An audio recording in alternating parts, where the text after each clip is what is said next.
Well, it's knowing that your door is always open and your path is free to walk.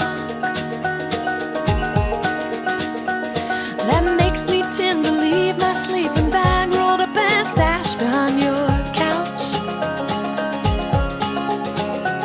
And it's knowing I'm not shackled by forgotten words and bonds and the ink stains that I tried upon some